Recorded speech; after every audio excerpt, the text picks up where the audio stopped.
Welcome to this Tuesday morning edition of Generally Irritable. I'm excited to be here with you today. A lot of you know my videos, my interviews have been a little bit more sporadic lately.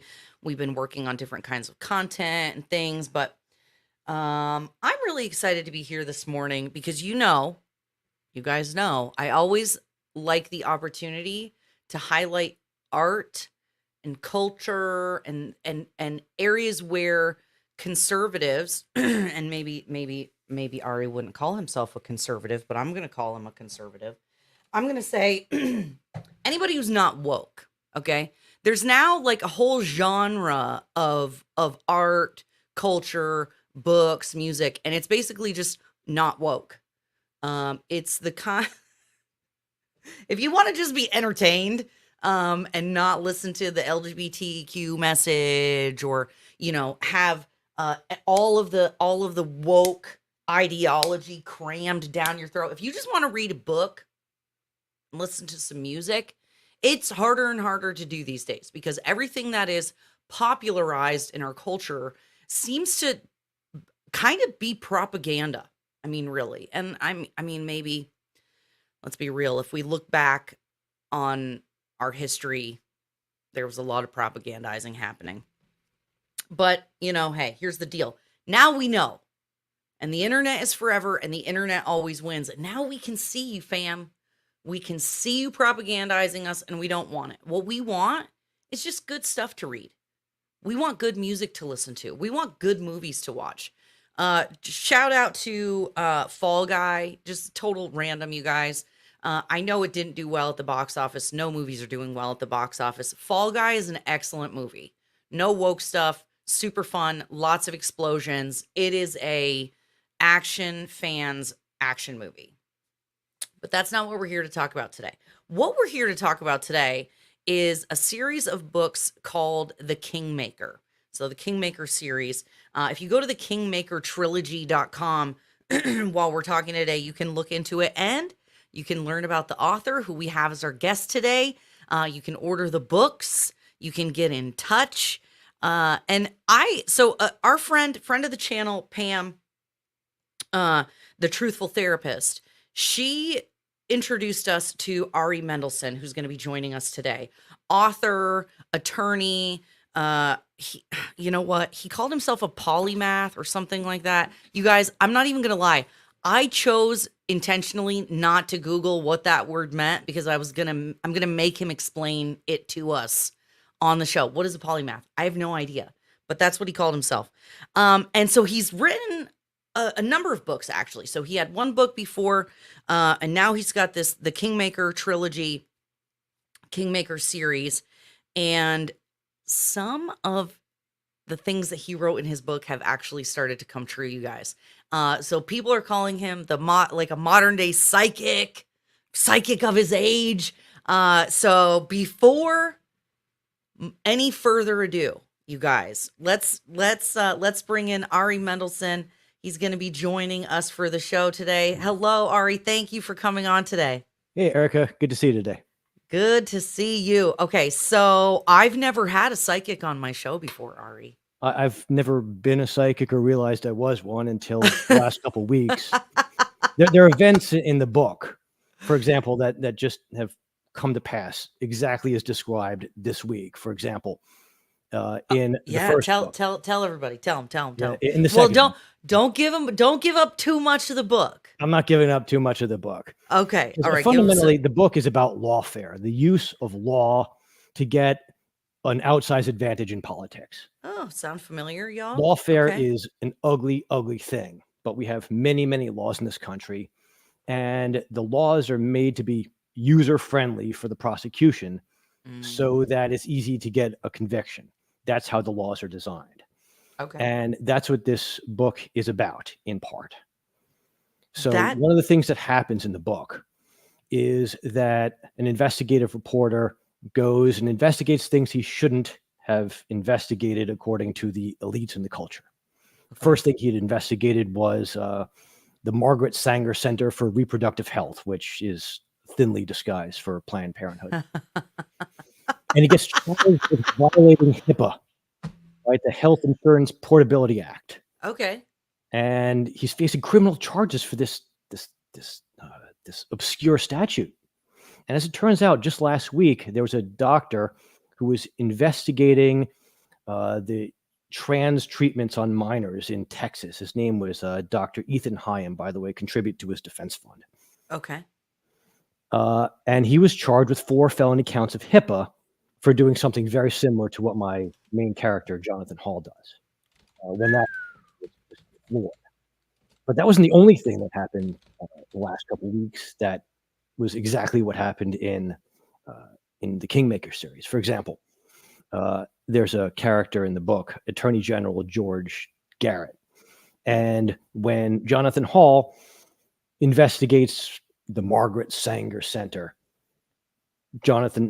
George Garrett starts an investigation of Planned Parenthood. And guess what? The Missouri governor, Andrew Bailey, I think his name is, he started an investigation of Planned Parenthood because an organization was wondering what they were doing with minors. And it's exactly the same thing. Oh, wow. Yeah, so that's the second thing that happened. Of course, the other thing that happened, and which everyone knows about, is that in the third book, A Just Power, my villain is lecturing the cabal that is controlling the demented old president. And he's saying, hey, second prize in the last presidential election was prison. And now you don't want to come in second now, do you? So he offers them the technology that's the beating heart of the book. You see, in a democracy, you get power by the consent of the governed. That's why I named the first book Consent. Okay. And the main villain in the book, his name is Jerry Neville. He is a technologist, a tech billionaire. And he has an AI that can convince nearly anybody to do nearly anything. So, of course, the first thing he does is he gets himself a Hollywood girlfriend because naturally, I mean, it was the first thing the internet was used for, was to for men to get women or the pictures of women or whatever. Well, the first thing he did was get himself a girlfriend because he's hopeless with women.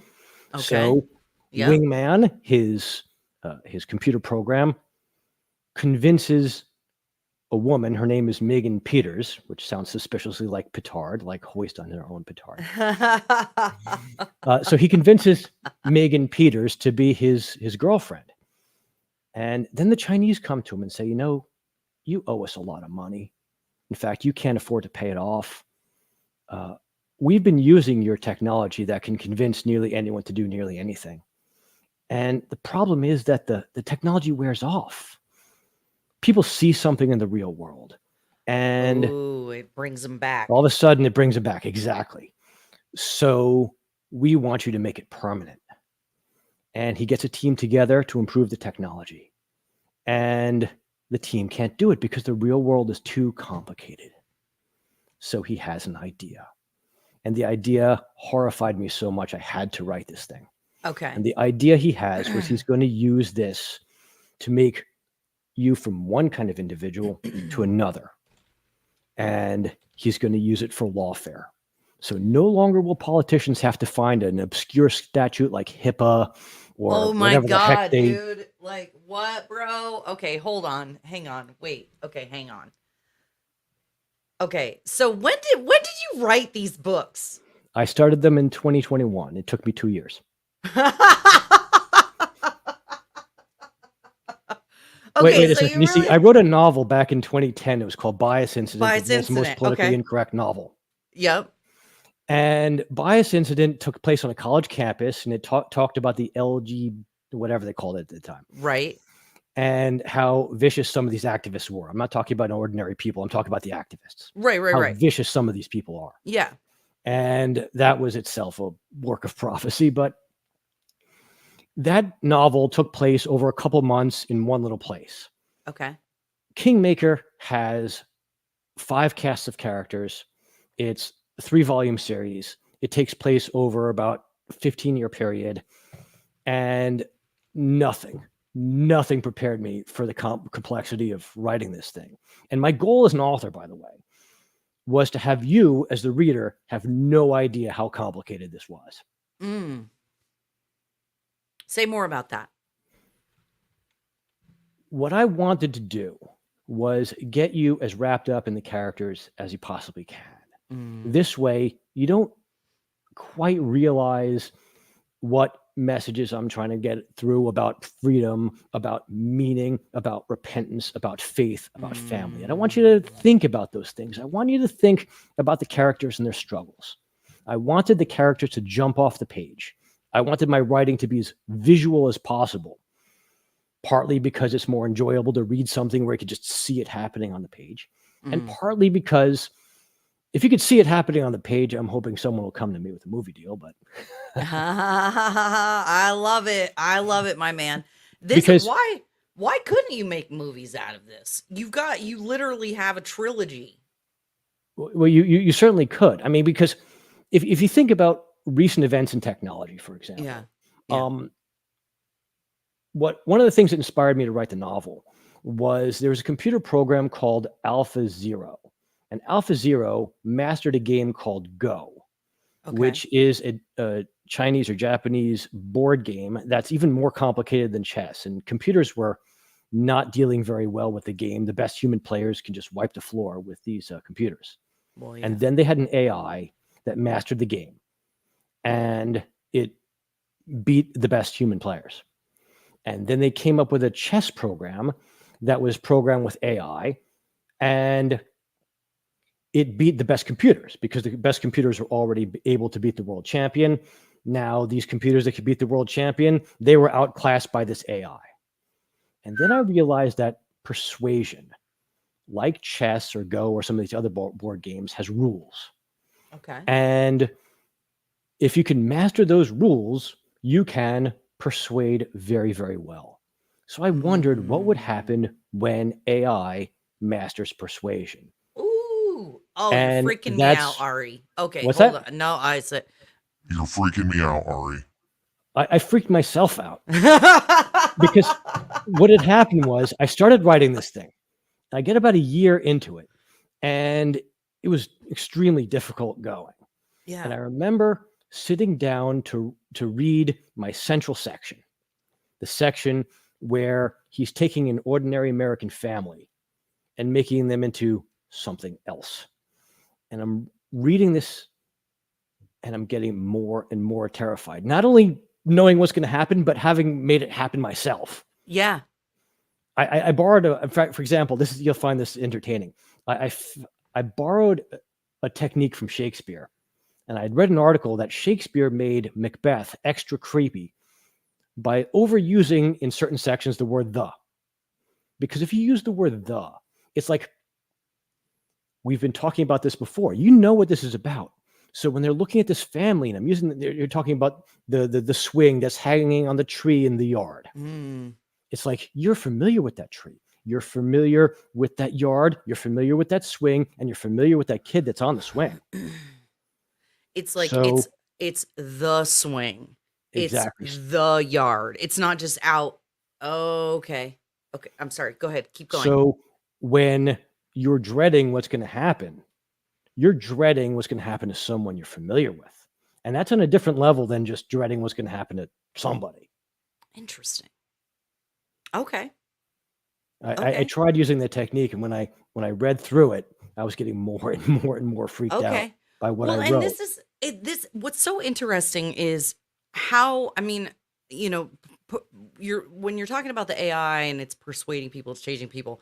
I mean, that kind of is happening already, right? With social media, the way the algorithm is uh uh radicalizing people. And I hate to use that kind of language because it's the language of the team that I'm not on. But at the same time, we know that it's true. Like there are people in my family that I know, didn't used to watch YouTube, didn't used to watch social media, and then they started, and now where they used to be, center left, they're now like hardcore right wingers. And I'm like, is that just because you keep getting access to information that you didn't have before and it's changing you? Or is it like, what is happening to folks as we're being manipulated by these social media algorithms and stuff. So it's kind of like your book is making reality even more creepy for me, just for the record, hearing about this. So I love it. Well, I based a lot of what was going on two books that I read. One's called The Hacking of the American Mind by Dr. Lustig. Oh, Have you heard that one? yes.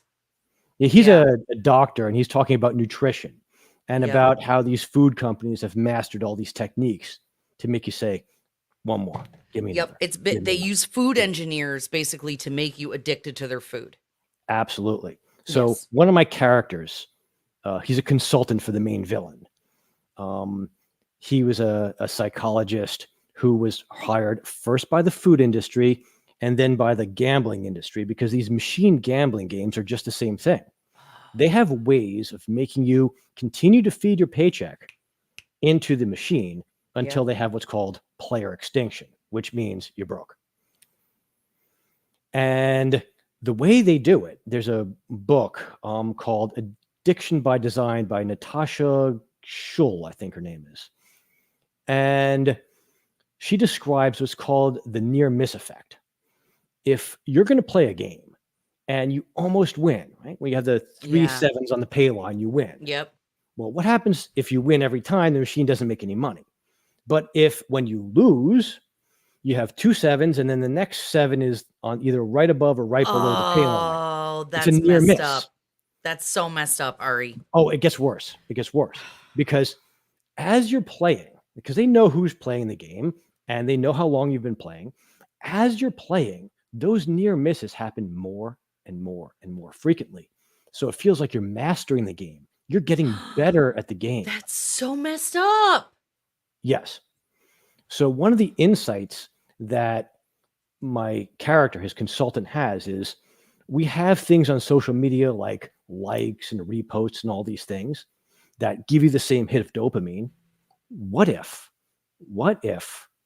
we can make them happen more and more and more as you go on so that you feel like you're mastering the game? What if responding properly to these messages generated by the AI makes you more and more and more addicted to them? Of course. So what happens with my first character who falls victim to it, Megan Peters, is she's going out with this jock, the captain of the basketball team, and Jerry Neville wants to be dating her. And soon she just sees this guy raising his hand in class, in her chemistry class. See, Megan Peters, I based her a little bit on my wife. My wife's a doctor. Because I can't imagine a lovelier woman than my wife. So obviously the most desirable woman in the world has ambitions in the medical field, because that's just how it has to be. Obviously. And she sees some guy, some skinny little geek, raising his hand in chemistry class and answering a question that no one else could answer. And all of a sudden, he might have scored the winning basket in the basketball game like her captain did. And she has no idea why that happened. And then she sees an article about the main villain who's just as geeky, and all of a sudden she writes a letter to him, and soon they're on a date. And it progresses from there. And of course, now she has to figure out what's happened to her, why it's happened to her, how it's happened to her, and how to get out. All right. That's what makes the plot go around. I love it. Okay, so hang on one quick second before we go anywhere else. You guys, the books are on Amazon. Hold on. Because I thought you could buy them on your website for some reason. I think the website's linked to Amazon. I don't remember. But there's other stuff on his website, you guys. So hold on. We're just gonna take a quick poke around. Here. The website has some merch on it, because it's like one of those you could wear the t-shirt and if you know, you know. Yes. Okay. So there's some shirts, mug. You know, I love me some mugs. I might have to get that. That's fun. I like that. Okay. So hang on, guys. Here is the website. You can go. My daughter learn more. Leia made the website, by the way. This is great. Hi, this Leia. looks fantastic. You got some talented kids. This is fantastic, you guys. So go check it out. You can learn about the different books. You can learn about Ari. We've got Consent, the audio book. Oh, that's fantastic. Hey, who does the reading on these? That would be me. Oh, fantastic. You know what, Ari? I don't like it.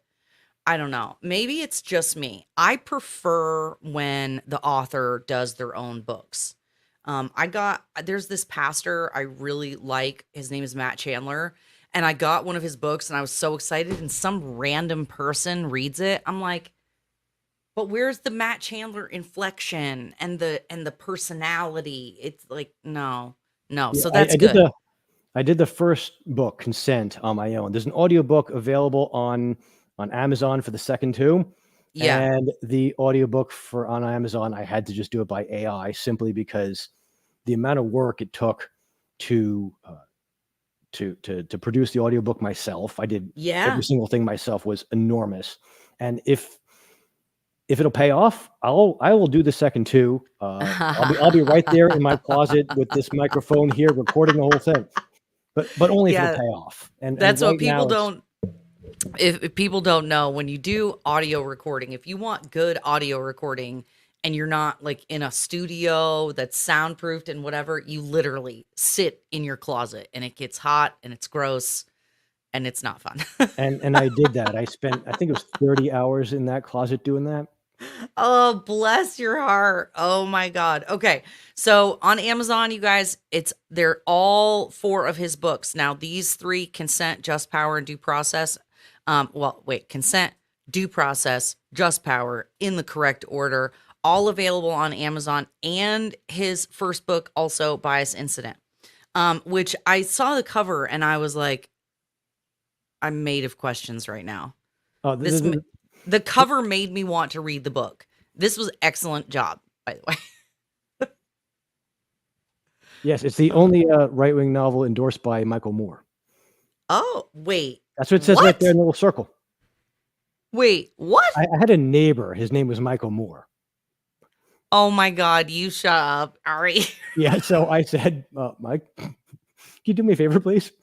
Because it was a comedy satire. So I figured that to emphasize the point that it's a funny novel, I'm going to throw the words, the only right-wing novel endorsed by Michael Moore, with a little asterisk saying, not that Michael Moore. Oh my goodness. Okay. So here's the book. Or here's back to your website. Oh my goodness. I am laughing so hard. Now, before we started the conversation, you had talked about a book that you read about predictions, or what was the book you told me that you had read? There's a book called The Predictioneer's Game. And it's just Predictioneer's Game. The Predictioneer's Game is by Bruce Buena de Mesquita. He's a game theorist, political scientist. He's got another book, which also made it into the Kingmaker series. It's called The Dictator's Handbook. And both of those books use game theory to try to predict how people are going to behave in different situations. The Dictator's Handbook predicts how political leaders will behave given who keeps them in power. And the Predictioneer's Handbook is a little more general. And essentially, what both of those books teach you to do is to look at the world from someone else's perspective. Oh. And you see, I had homeschooled my kids for a number of years. My daughter, who made the website, got the most homeschooling from me. And to prepare myself for that task, I mean, we're sitting here in my library. You'd ask what the word polymath means. Oh, so yes. I'll just tell you. It means I'm interested in pretty much everything. When I sat down to write Kingmaker, I joked to my wife that I was trying to out-Crichton Michael Crichton. Because if you read a Michael Crichton novel, what'll happen is to explain what's going on, to explain why dinosaurs have been revived from extinction. He'll go into talking about genetics and frog biology and stuff like that. Yeah. And to explain why all this is going to go wrong, he'll talk about chaos theory. Yeah. It's And one of the characters have these reasons conversations. Yeah, I think one of the reasons why people like his books so much is because it's specific. It's the same reasons that improv can be delightful. Be specific, give details, right? It's what makes a story more compelling. More details, the And more you grab that's people. what I did in Kingmaker. But I didn't just do that because remember, this is an AI that can convince Mm, nearly anyone to do nearly anything. Okay, Ari, you're going to sell this story? How does that AI work? Oh, you're going to use it to make mm, people into criminals? How does the criminal mind work? Well, there's a psychologist. mm. His name is Stanton Saminow, and he talks about how criminals think. But wait a Wow. second. Then I found a course on complexity theory, and it talked about thresholds. And thresholds Yep. are you add stuff. Like, for example, you add the example in the book I gave was you add fertilizer into a pond. You keep on Yeah. adding fertilizer into a pond. Nothing changes. Nothing changes. Nothing changes. All of a sudden, bam, the pond is green and smelly and is Mm, choked with algae. It's yep. called a threshold. So the theory that they used was that you're going to add in these thinking errors and add them in and add them in. And all of a sudden, bam, different kind of person, just like it's a different kind of pond. I sneaked Okay. this. I sneaked this pond into the first volume, but it doesn't talk about the experiment that they're doing, Yeah. where my main character is investigating a migrant labor camp full of illegal aliens. And downhill from it, there's this big choked up pond. That's evidence of that this camp is there. And Mm. it's a little preview of what you're going to see. Uh, One of the things I did in writing this novel, a critical drinker. Do you know who that is? Oh yeah. Yep, absolutely. Critical Drinker had one video that is essential viewing for any aspiring writer. He talks about setup and payoff. Okay. And what he says is that good writing sets up all the important plot points later. And of course, all the important plot points have to be set up by something that came earlier. It's also known Mm. as Chekhov's gun. Okay. My daughter read the novels and she called it Chekhov's arsenal, which I thought was hilarious. So one of the ways I set up this example of the pond, the parable of the pond, if you want to call it, was by having this one little detail you're probably not even going to notice in the first book. So Okay. getting back to the whole, polymath thing, I was Yeah. just interested in so much. I when I wanted to teach my kids, I wanted to teach them everything. We live in a big, beautiful world. I want you kids to know everything, kids. Yeah. So I studied, these are like the great courses that are behind me. I Yeah. studied these, and there's those over there, and those down there, and on the other side of the wall, there's another shelf full of books. And so to prepare to homeschool my kids, and because I just love Mm. knowledge, I just kept on studying and studying and studying. That's awesome. And what it did was it let me out Crichton Michael Crichton, because I talk about the science that goes into the awful experiment that they do, and I talk about the politics that they're trying to influence, and I talk Yeah. about the psychology that they need to work on, and I talk about the history. The book Virgil's Aeneid has a big Mhm. part in the plot. I didn't plan that out. I just saw the opportunity because I'd Yep. studied that. Take it. Yep. It talked about art and why art is important. Talked about the faith and family. I mean, there's a very important character who comes in the second novel. His name is Father Gus. He is a Okay. Catholic priest, and I'm not sure if you realize this, but I'm not a Catholic. I couldn't tell. I couldn't tell from the tiny hat that you're Yeah, yeah, wearing. no. So, but the thing is, I wanted to make him a good Catholic priest who teaches Yeah. boxing, and I had to learn about boxing and a little bit about A Catholic Catholicism. boxing priest. Well, one of the ways Boxing you can make an Catholic interesting priest. character Okay. is you can just recombine different things. I'll True. give you the first example was that I came up with was a physicist, and he's consulting with the villain on how to make this awful program to change this family. and he's a physicist, and he's also a fill in the blank. So I made him a climber. I made him a climber. Why was he a mountain climber? Because he studies the physics of avalanches, and he got interested in it because he got injured in an avalanche. All of a sudden, he goes from just some geeky guy to, oh, wow, that's pretty interesting. Now there's a reason, there's a character arc, there's a motivation. Exactly. So Father Gus started out as a phenom boxer and went to the Marines and became extremely tired of war. And what he, right, all the wars that, that these neocons have got us into. Yep. That, to my shame, I supported at the time. I was wrong. He got so tired of them, but he was given a medal. He was given the Bronze Star for what he did as a sniper. Wow. And he says, you know something? I don't care about human judgment anymore. I only care what God thinks of me. And becomes a priest. That's amazing. And he becomes a critical mentor of a young man whose name is Jonas Perez, who is just a young man going to junior high school, and he is groomed by one of his teachers to becoming an Antifa fighter. In the book, is called Anti-Raw.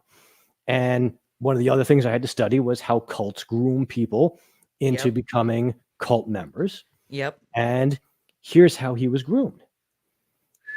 Actually, you're going to find this funny. I had ChatGPT edit the novel just to see what it would say. And I put this grooming scene in.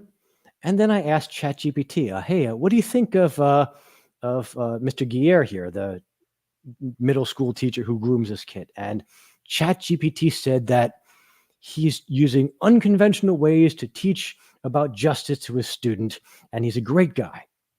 I was absolutely shocked. Dude, if that is not evidence that ChatGPT, oh, Lord have mercy. Okay, first of all, side note, side note, you guys, do not take tax advice or bookkeeping advice from ChatGPT. For the love of all that is good and holy, okay? Sorry, this is total side note. As my, I'm an accountant for a living. That's what my background is in. If I hear one more person say that they got their advice from ChatGPT, I'm going to poke my own eyeballs out. And if you want to take writing advice from ChatGPT, what I would say is about 90% of what it suggests is terrible. A lot of times it told me, oh, you need to put a comma here, and I'd look at, and there was already a comma there. But every once in a while, it comes up with something that you wouldn't have thought of. Yeah. Hey, that's pretty good. Yeah. Yeah. So if you know how to separate the sheep from the goats, then ChatGPT can be very helpful. Well, ChatGPT, luckily, is not the bad guy in your book series, the Kingmaker trilogy. You guys go to the website kingmakertrilogy.com. Check out the books. There's a link to Amazon so you can get all of Ari's books. Oh, there we go. There's all three of them. You guys, we planned this and I didn't have time to get the books to read them, but I was so fascinated by the little, the snippets. So I'm definitely going to get these books and read them because you guys know I want to promote art and culture. We say all of the time that we're sick and tired of the way that things are. We're tired of being propagandized to. Well, you know how you fix that? By supporting good art and not supporting bad art. And I consider writing art. I hope that isn't like a insult or anything to you, Ari. Nope. Because this is art, right? We are creating art. And I love it. And you guys, I don't even read nonfiction books. I don't. Or excuse me, I don't even read fiction books. I don't read fiction books. I don't. Like everything I read is like Thomas Sowell or like How to Win Friends and Influence People, or you know what I mean? It's like business books. Well, this is fiction for people who like nonfiction. This is what I'm saying. Like I'm excited to read this because you're intertwining a bunch of different ideas that I really think are cool and are fascinating. So it's like getting entertained and educated at the same time. I was exactly what I was hoping for. I love And it. see, when you're writing something like this, it's like this big grand puzzle. You know, I told you I sat in my seat in synagogue, and I think that might have been before, and the ideas would come to me. The ideas would just come to me because my mind was at peace. And at the end of the Sabbath, when I was able to start writing it again, I'd start and get back on it. And every week I'd come home from synagogue, I'd tell my wife, you know, sweetie, I got this great idea. You can't believe it. I think this is going to get me to the end of the novel. And she kept on saying to me, oh, Ari, you keep on saying that. And then I realized that writing one of these things, especially one this big, isn't solving a problem. It's solving 10,000 or 20,000 problems.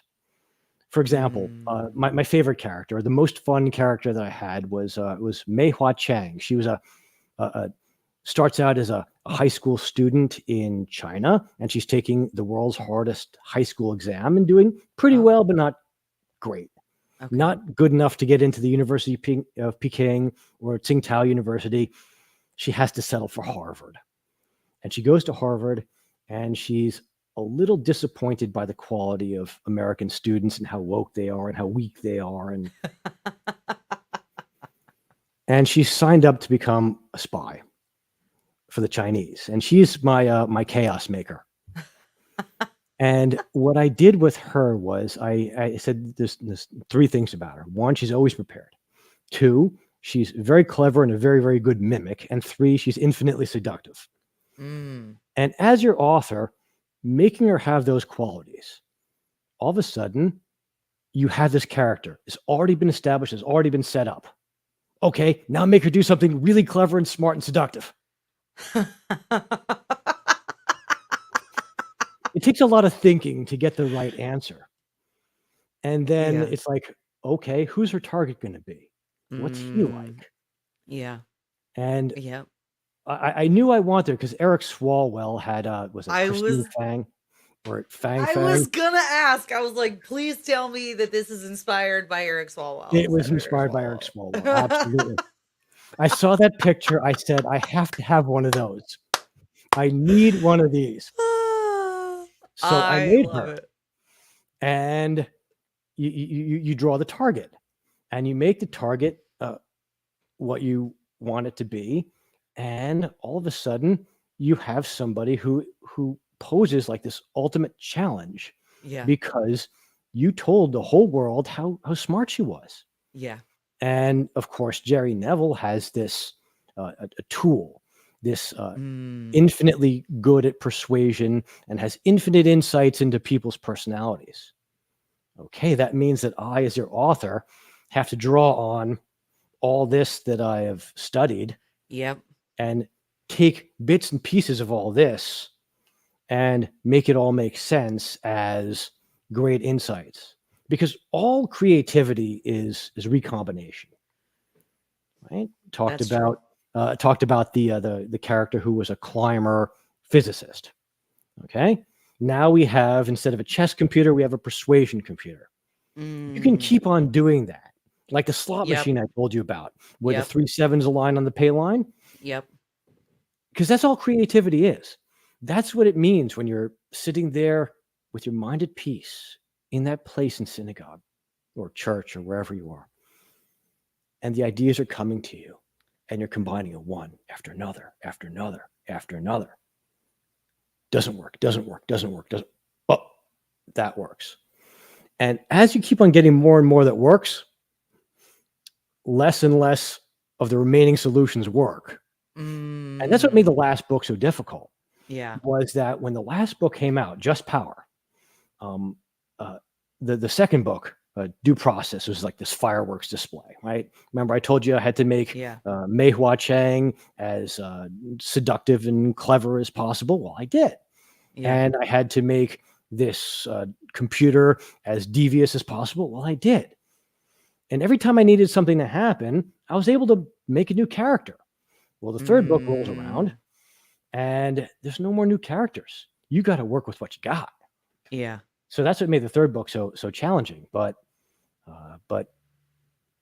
what happened was I wound up sitting there at this very spot in front of this very computer with my fingers on these very keys for 3 months going until the ideas came to me. Well, and that's what I think people don't understand sometimes when you're a creative person, um, and you're building this world. It's interesting to hear you tell the story because I've been watching my husband. He's written a screenplay, and it is intended to be a series. And he, like you, is trying to build out this whole world. And so you, in order to write something good that doesn't have a bunch of plot holes, that's actually engaging, that doesn't just make stuff up to, there's an expression in movies, where like the thing that you just happen to need just magically pops up every MacGuffin. single time.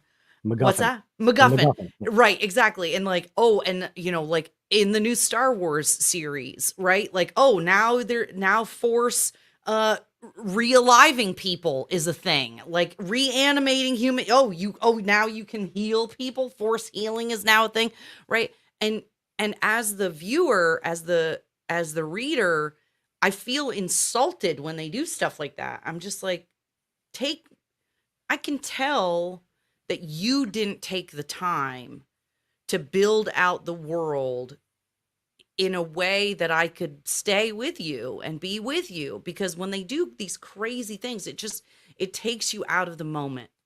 And when you're reading a book, when you're watching a movie, you have to suspend reality to be with the author, to be with the characters in that world. And I just love hearing you talk about how meticulous you were with building that out and not trying to just force things in to make it sound good or to finish it, but you said, no, I'm going to wait until I can make this right, until I can do this well. And I just think that is so lacking in so much of our entertainment these days. And I was so the kind of guy that I'm going to do something either 0% or 100%. There's no in between with me. There's just no in between. yeah. Well, And oh, go ahead. Sorry. so I was not going to settle for anything other than the very best.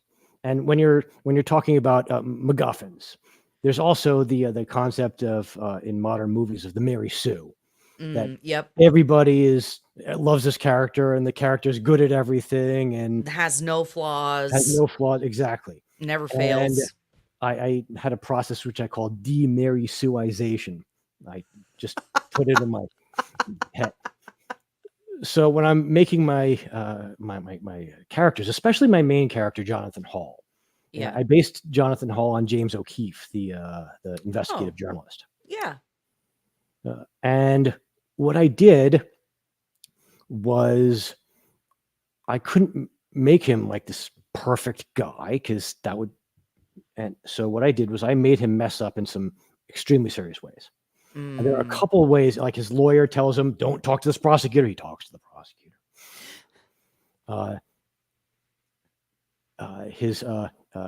There's a couple scenes, for example, he goes to investigate a very bad place. That's all I'm going to tell you about it. It's a very bad place. And it's apparently well guarded too. And when I'm thinking about how I'm going to get my character to do this, the thought kept coming to my mind. All right, what he's about to do is insane. And it's true. It would take an insane person or insane bravery to do what he did. Yeah. So I just worked backwards. Okay, how would some guy think that this is an acceptable risk? Okay, he's going to give him this, give him this, give him this, give him this. Okay, if you've got more guts than brains, you do it. And so he does. And I give him enough plausible ways where he can think it would work that, yeah. I love it. I could see somebody doing that. I love it. Well, and if you have guts and brains, you're Ari Mendelson and you're an attorney, author, and polymath working on the Kingmaker series. Ari, thank you so much for joining us today. Before Well, we sign off, make sure to go ahead. So we've told you guys the Kingmaker website. Go to Amazon. We lost you for a second. Camera. Hey, new camera. I love it. Man, I'm so jealous I of you. set up the second camera just for that.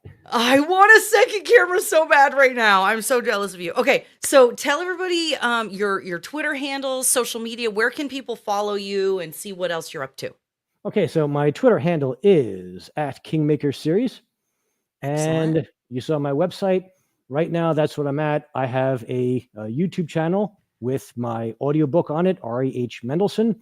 There's going to be new content coming in the next few months about self-education. Remember I said that I prepared myself to homeschool my kids with all this stuff? All the books, How did I do that? There'll probably be some fitness content and a few other things. Basically, the entire theme of my YouTube channel will be Better Thinking, Better Life. I love it. I love it, you guys. And thank you, Ari, so much for being here today. Thank you, The Truthful Therapist, for introducing us. Y'all, I'm going to go on Amazon right now, and I'm going to buy these books and have them delivered to my house. So you should too. All right, you guys, come back and see us later. We've got Of the People a little bit later today. And we're going to be talking about some crazy stuff happening, y'all. We'll talk to you soon. Okay, fantastic. Had a great time. And you know what? We're going to close today with an advertisement for my book, Reasons to Trust the Government. And everything that you're imagining is probably true about our book, y'all. We'll see you later. This book will give you wings! What kind of wings? Not like Icarus wings, like eagle's wings! What about dragons? You'll have dragon's blood! You'll be able to breathe fire! Fire like the Ultra Eagle Drago God! This book will make you smarter! Yes! I'm not just talking honor roll smart, I'm talking Nikola Tesla smart! You'll be so good looking, Brad Pitt will be jealous! Do you want to make money? How much money? Elon Musk money. That's a lot of money! People will think you're Elon Musk, but you're not Elon Musk, but they'll think you're Elon Musk, because you pay taxes like Elon Musk! And you have to argue with Elizabeth Warren because she thinks you're Elon Musk! Do you want freedom? How much freedom? All the freedom! One to America, how much freedom do you want? America! Double America! Yeah!